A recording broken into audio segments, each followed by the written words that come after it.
नमस्कार, मेरा नाम अजय वर्मानी है और मैं एक फाइनेंशियल प्लानर हूँ। साथियों, आज मैं पुनः आपके सामने अपना एक नया वीडियो लेकर आया हूँ। आशा करता हूँ आप वीडियो को शुरू से अंत तक देखेंगे और यदि अभी तक आपने हमारे चैनल को सब्सक्राइब नहीं किया है तो कृपया सब्सक्राइब का बटन दबाएँ और चैनल को सब्सक्राइब कर लें। साथ ही बेल के बटन को दबाना मत भूलें ताकि हमारे नए आने वाले वीडियोस के नोटिफिकेशन आपको समय पर मिलते रहें। साथियों, वीडियो शुरू करने से पहले मैं आपको एक किस्सा सुनाना चाहता हूँ। मेरे एक मित्र के जीजा जी अभी पिछले दिनों एक्सपायर हो गए और उनके एक्सपायर होने के उपरांत जो उनके बहन थी, उस बहन को उसके ससुराल पक्ष ने उनके घर वापस भेज दिया और उनको कोई भी संपत्ति में या अन्य किसी चीज़ में हिस्सा देने से मना कर दिया।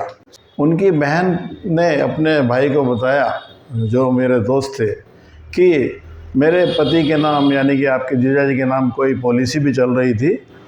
मुझे लगता है वो मैक्स लाइफ की थी, इसके अलावा मुझे कुछ नहीं पता क्यों डॉक्यूमेंट्स मेरे पास नहीं है और डॉक्यूमेंट्स लड़के के यानी कि मेरे पति के माता पिता के पास ही हैं। साथियों, ऐसी स्थिति में उसकी मदद करना संभव नहीं हो पा रहा था। मैंने मैक्स लाइफ के ऑफिस में संपर्क किया, वहाँ से भी कोई क्लू नहीं मिला। बाद में पता चला कि मैक्स लाइफ में उनकी कोई पॉलिसी थी ही नहीं। एक पॉलिसी उनकी मुझे एसबीआई की ब्रांच में मिली, जो कि मुझे उनकी डेट ऑफ बर्थ से लोकेट हुई और उसके बाद मैंने उनकी सहायता करी और उनका क्लेम दिलवाने में मदद करी। साथियों, यह किस्सा वास्तविक है, परंतु हम में से अभी तक काफ़ी लोग ऐसे हैं, काफ़ी मेरे मित्र ऐसे हैं जो पॉलिसी ले लेते हैं लेकिन पॉलिसी के डॉक्यूमेंट्स के बारे में अपने परिवार में या अपनी पत्नी को या अपने बच्चों को बताकर नहीं रखते। डॉक्यूमेंट्स कहाँ रखे हैं, कहाँ नहीं रखे हैं, यह भी कोई फिक्स नहीं होता और समय आने पर जब उनकी ज़रूरत पड़ती है तो वो नहीं मिल पाते।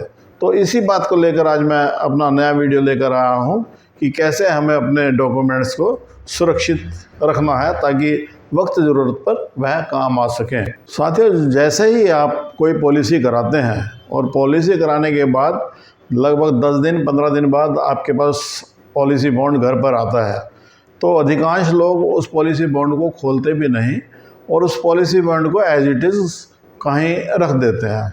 उसके लिए एक निश्चित जगह भी नहीं होती और पॉलिसी बॉन्ड रखा गया, बात ख़त्म हो गई। उसके बारे में घर वालों को भी कुछ ज़्यादा मालूम नहीं होता और इस वजह से कई बार हमें परेशानियों का सामना उठाना पड़ता है। साथियों, मैं आपको बताना चाहता हूं कि जैसे ही आप कोई पॉलिसी कराते हैं और पॉलिसी बॉन्ड आपके घर पर पहुंचता है, सबसे पहले आपको उसको खोलना है। उसमें खोलकर जो उसमें जानकारी दी गई है, जो उसमें सूचनाएँ दर्ज हैं, उनको आपने टैली करना है कि आपने जो प्लान लिया था वास्तव में यह वही प्लान है। क्यों? बाद में क्लेम के वक्त कुछ नहीं होगा। अगर अभी यह प्लान वही नहीं है तो आपके पास लॉक इन पीरियड होता है जो 15 दिन का होता है। 15 दिन के अंदर आप पॉलिसी वापस कर सकते हैं, परंतु यदि आपने इसको चेक नहीं किया और 15 दिन निकल गए तो यह किसी भी तरह से वापस नहीं हो सकेगी। तो और निश्चित रूप से आप इस पॉलिसी को खोलकर देखिए और सभी दर्ज सूचनाओं को जानिए। सिर्फ इतना ही नहीं, आप उस पॉलिसी में अवश्य चेक करें कि नॉमिनेशन दर्ज हुआ है या नहीं, या नॉमिनी की डिटेल्स सही है या नहीं, क्योंकि यदि कोई क्लेम लेने की नौबत आती है तो उस समय यदि नॉमिनी की डिटेल सही नहीं भरी गई है तो उसको लेने में बड़ी परेशानी होगी। तो नॉमिनी की डिटेल दर्ज करवाना अवश्य पूरा करें। उसका डेट ऑफ बर्थ, उसका एड्रेस ज़रूरी है कि आप उसे चेक करें। इसके अलावा यह भी बता देना चाहता हूँ, या यदि आप भविष्य में नॉमिनी चेंज करना चाहते हैं तो वह भी हो जाता है, उसमें कोई दिक्कत परेशानी नहीं है। लेकिन पॉलिसी लेते वक्त आप नॉमिनी अवश्य ही दर्ज कराएं। यह बात पॉलिसी के ऊपर ही लागू नहीं होती, आपके अन्य जो इन्वेस्टमेंट है, चाहे वो बैंक की एफडीआर है, चाहे दवाखाने की इन्वेस्टमेंट है, उसमें भी आप देखिए कि आपके जो रसीद है या आपकी पास जो बुक है उसमें नॉमिनी दर्ज है या नहीं है। और नॉमिनी अगर दर्ज नहीं है तो दर्ज अवश्य कराएं, क्योंकि आजकल यह कंपलसरी भी हो गया और ज़रूरी भी है कि नॉमिनी होना बहुत ज़रूरी है। क्यों? यदि नॉमिनी दर्ज नहीं हुआ और कोई इस तरह की ज़रूरत पड़ती है तो कोर्ट से सक्सेशन सर्टिफिकेट बनवाना पड़ता है, जिसमें बहुत समय और बहुत पैसा लगता है। तो उन सब चीज़ों से बचने के लिए हमें नॉमिनी को दर्ज कराना आवश्यक है। इसके अतिरिक्त आपके जाने के बाद आपके परिवार में कोई लड़ाई झगड़े ना हो, उसके लिए आपको एक वसीयतनामा अवश्य बनाना चाहिए और रजिस्टर्ड कराना चाहिए। यह वसीयतनामा आजकल ऑनलाइन आप 1000 से 1500 रुपये खर्च करके बनवा सकते हैं। और ऐसा नहीं है जो वसीयतनामा आपने आज बना दिया वह हमेशा के लिए है, आप इसको जब चाहें चेंज कर सकते हैं। लेकिन इस वसीयतनामा को अवश्य बनाइए, अपने किसी वकील या अपने किसी परिचित राजदार को ज़रूर सौंप के जाइए, ताकि आपके उपरांत आपके परिवार में लड़ाई झगड़े ना हो। इस तरह के आपके जितने भी डॉक्यूमेंट्स हैं, इन्वेस्टमेंट के हैं, प्रॉपर्टी के हैं, बॉन्ड्स हैं, पॉलिसी बॉन्ड्स हैं, या डाकखाने की कोई इन्वेस्टमेंट है या अन्य कहीं इन्वेस्टमेंट है, तो उस इन्वेस्टमेंट की सारी डिटेल्स आप एक फ़ोल्डर बनाइए, उस फोल्डर के अंदर रखिए और उस फोल्डर से अपने बच्चों, अपने पत्नी, अपने बच्चों को अवश्य ही अवगत करा के रखें। क्यों, बुरा वक्त कब किसका आ जाए किसी को नहीं पता।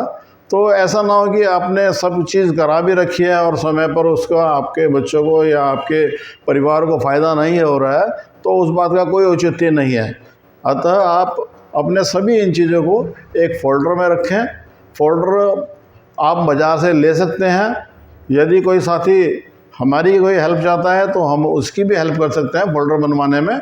आप सिर्फ एक कॉल करनी है और हम इसमें आपको निश्चित रूप से सहायता करेंगे।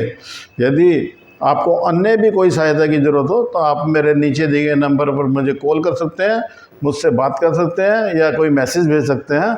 मैं आपकी सेवा में हमेशा तैयार हूँ, चाहे आप लोकल रहते हैं या इंडिया में कहीं भी रहते हैं।